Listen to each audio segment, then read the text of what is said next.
How to change your card PIN with self-service banking. On the service screen, tap Change Card PIN. Using the keypad below, enter your current PIN. Enter your new PIN. Re-enter your new PIN to confirm. Tap Next to proceed with your PIN change.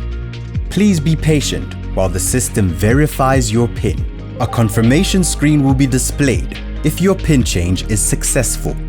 Tap Exit or Return Home to end the transaction and retrieve your card. If you select Exit, a confirmation message will be displayed. Tap Cancel to return and continue banking. Tap Yes, Exit to retrieve your card. Please remember to take your card before leaving. The power of banking now lies in your hands.